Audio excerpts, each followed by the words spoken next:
Salut Otep, bienvenue sur la page de Bertie le Kamite, l'imperturbable négro-thérapeute, défenseur des causes justes qui avance malgré les vents contraires, en espérant que la courte vidéo vous apportera un plus. Vie, force, santé à vous, pluie de bénédictions ancestrales, bienvenue sur la page de Ngombe Sombungon, propagateur du savoir ancestral, descendant de la dignité de ceux qui n'ont jamais trahi. Donc je vais faire mon petit devoir. Ma mission ancestrale, je vais la remplir, même si j'ai pour salaire les insultes de ceux pour qui je me bats depuis beaucoup d'années. Alors, on va aborder un point très important. Ça concerne le favoritisme, le tribalisme et tout ce que vous pouvez imaginer venant de ce qu'on appelle au Cameroun, ce qui a d'ailleurs été théorisé par les intellectuels même, de l'ère culturelle Fambeti Boulou, ou bien des écans, le concept fumeux qui a été inventé par les intellectuels de cette même zone, qui font partie d'un clan qui s'appelle le clan des Essingans, c'est-à-dire ce clan-là tribaliste, qui s'est formé au lendemain du faux coup d'État du 6 avril 1984 au Cameroun, et qui avait décidé que cette fois-là, c'est leur tour de manger. Un peu comme pour dire les nordistes ont mangé avec Aïdjo pendant 25 ans. Et maintenant, c'est notre tour de manger. Et donc ceux-là qui sont le cercle fermé autour de Paul Biya, qui a amené le Cameroun dans cette catastrophe depuis 42 ans aujourd'hui. Il ne faut pas se leurrer. Le saupoudrage et quelques bamileke sans caleçon, l'élite collaborationniste bamileke qu'on prend, on met dans le gouvernement, on prend un peu au nord, on prend quelques 2-3 sawas, pour faire croire aux gens que non, Paul Biya ne mange pas seul, il mange avec toutes les tribus. Non. Si vous faites une analyse froide, profonde, n'est-ce pas, vous allez au plus profond des choses et chercher à comprendre. Il y a une nébuleuse derrière dont on parle très peu au Cameroun et qui s'appelle le clan des Essingans. Et allez chercher à comprendre ce que ça signifie pour ces gens. Et tous ces caciques du régime, tous ces géants, tous ces gens parfois tapis dans l'ombre, font un travail profond pour maintenir et perpétuer le système.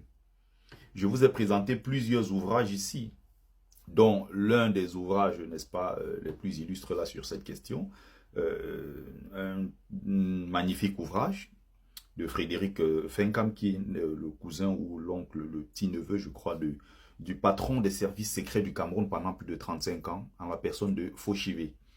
Il y a une partie dedans où Fauchivé, quand il explique, on dit à Paul Biya, qui est pris en otage par le clan des Essingans, qui lui dit que le clan est puissant, tu dois être là pour nos intérêts, et si tu n'es pas là pour servir les intérêts, le même clan peut décider de t'écraser du jour au lendemain. Attention, c'est quelque chose de très grave au Cameroun. Donc, beaucoup parlent avec légèreté, parfois beaucoup ne sont même pas au courant.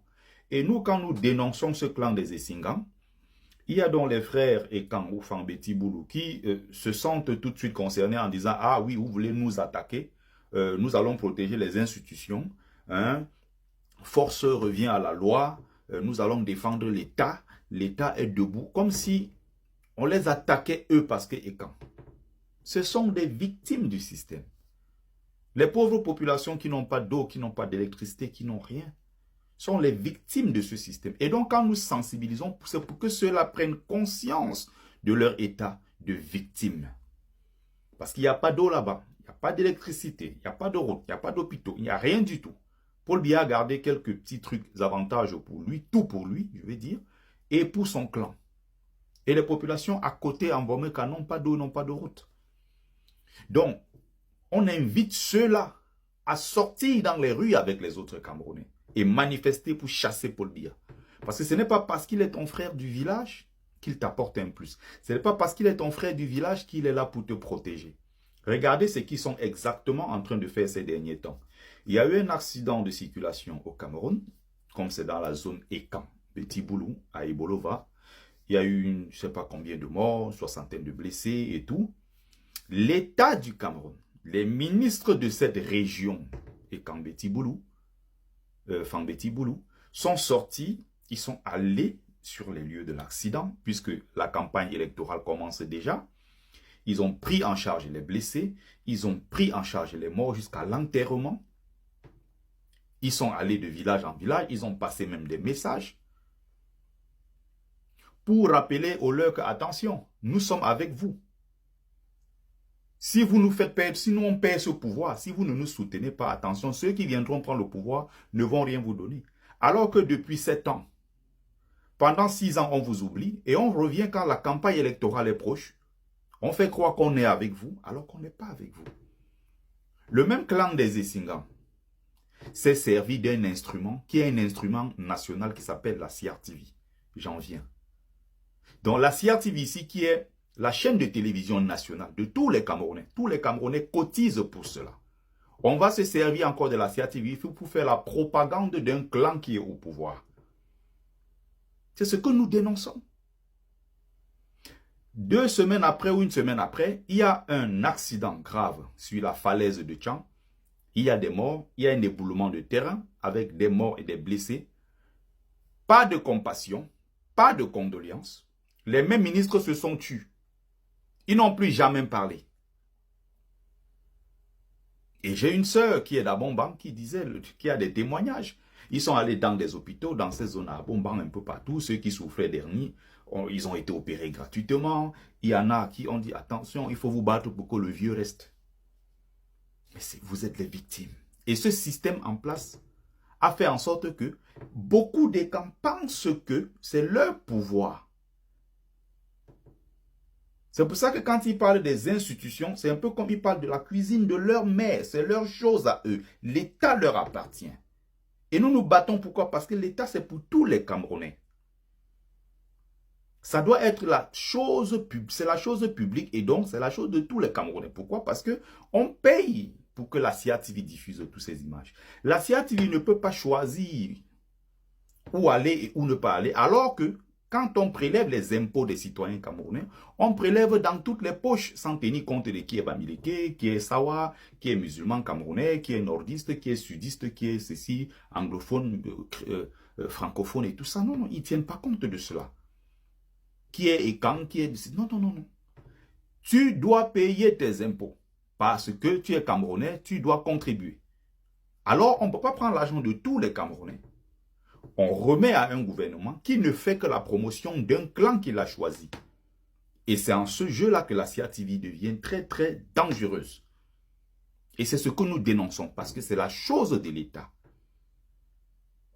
Ça n'a aucune haine, rien à voir avec la haine contre les Ekamboulous. Que certains veulent faire croire aux gens que non, c'est parce qu'on ne les aime pas. Tout au contraire, on vous adore. J'aime souvent poser une question qui est très simple. Pourquoi dans tout le Cameroun où il y a 10 régions, il y a eu 7 régions où on a observé les villes mortes? C'est-à-dire que dans l'histoire du Cameroun, il n'y a que 3 régions qui n'ont jamais fait ce qu'on appelle les villes mortes depuis l'accession de Biya au pouvoir. Le centre, le sud et l'est. Pourquoi quand on dit ville morte, on se bat, on sort dans les rues, on se bat pour le changement? Dans ces 3 régions, il n'y a jamais de mobilisation contre Paul Biya. Pourquoi? Parce qu'il y a ceux qui pensent que le frère du village est au pouvoir et donc c'est dangereux pour nous s'il n'est plus là. Mais sauf qu'un jour, il finira par partir. Biya n'a pas pensé au futur. Que deviendra son nom dans le Cameroun? C'est dans la poubelle de l'histoire. Et c'est pour ça qu'on en veut à nos frères qui sont dans la lutte avec nous. Et quand justement, ils sont détestés. Pourquoi? Parce que ils sont censés protéger le gombo du frère du village. C'est ça qui n'est pas bon. Et donc, voilà ce que je voulais donc dire très rapidement. Donc, voilà l'essentiel ici. Je vais finir avec une partie très, très importante. Je continue dans le même sens pour parler de cette CRTV. Je vais conclure avec le témoignage d'un ancien journaliste à la CRTV qui s'appelle Eric Chingé, qui disait très clairement que la promotion de l'État du siècle et Kambeti Boulou et du RDPC, tout ça est fait par la CRTV. La CRTV était un instrument au service du clan des Essingans et du RDPC.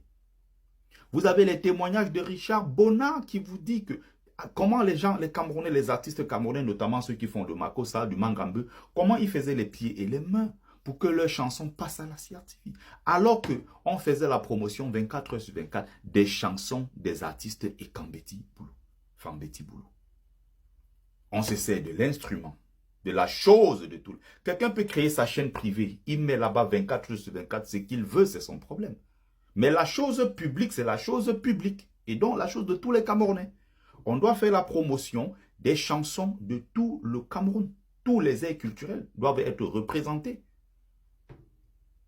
Donc, vous avez le témoignage encore de Cyril Kemenyé, brillant journaliste à la CRTV, qui a quitté et en disant ceci, ce n'est pas normal que à chaque approche des élections présidentielles, qu'on se rassemble à la CRTV pour demander comment faire gagner Paul Biya avec un score soviétique. On met à disposition les voitures de l'État, on met le carburant, on donne les bons de carburant avec l'argent de l'État aux gens de la CRTV pour aller battre campagne dans les villages pour le compte du RDPC. Ce n'est pas normal parce que c'est la chose de l'État, c'est la chose de tous les Camerounais. Et c'est ce que nous dénonçons. Ne faites pas comme si vous ne comprenez pas ce que nous disons. Dès qu'on dit ça, vous dites « Ah non, c'est les tribalistes, ils ne nous aiment pas ». Ce n'est pas vrai. Vous avez fait de la chose publique une affaire du village et une affaire du RDPC. C'est ce que nous dénonçons. Il y a plusieurs témoignages. Je peux continuer. Donc, voilà un exemple très clair. Vous avez la All Bamileke Convention aux États-Unis qui se réunit tous les ans. Vous avez à Pittsburgh chaque année, n'est-ce pas?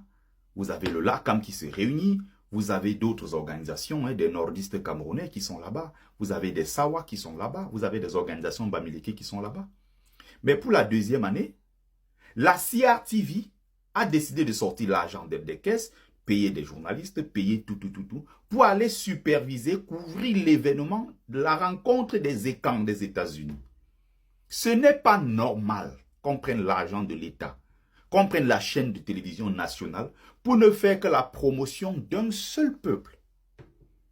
Ce que je dis là, si je suis très clair sur ce que je dis, je suis en conformité avec les normes. Je suis en équilibre avec ce que je dis. Même quand je dors sur mon lit, j'ai la tête tranquille parce que ce que je dis est vrai. Vous ne pouvez pas démontrer le contraire. Qu'on se serve de la chose publique pour exclure les autres. Et donc, les Bamileke vont jouer dans un jeu toujours trouble comme d'habitude. Ces fourbes Bamileke, profito-situationnistes, qui sont toujours en train de faire les pieds et les mains et qui avancent selon une logique, qui est la logique du masque au Kundan. Ils avancent toujours masqués parce qu'ils sont portés par quoi? Par l'intérêt. Qu'est-ce qui intéresse le Bamileke, homme d'affaires ici? C'est son argent. Regardez comment ils font les pieds et les mains au niveau du RDPC. Ils se courbent tous les jours parce que ce qu'ils visent derrière, c'est leur argent. Ils ne savent pas c'est quoi l'honneur, c'est quoi lutter pour sa dignité. Ils ne savent pas ce que c'est. Et donc voilà ce qu'ils vont faire. Ils sont déjà en train de prospecter auprès de la CRTV, auprès des écans. D'autres disent non, on va financer la soirée, il faut que ce soit parce qu'ils voient déjà qu'ils vont vendre ceci, ils vont vendre cela, ils vont se faire de l'argent. Mais vous voyez que les mêmes élites Bamileke là ne vont pas se battre pour que l'événement là, comme ou All Bamileke Convention Conference, que ça passe aussi à la CRTV. Ils ne vont jamais se battre pour ce genre de cause. Dès qu'ils voient qu'il y a l'argent quelque part, ils y vont. Voilà comment ces gens-là se comportent.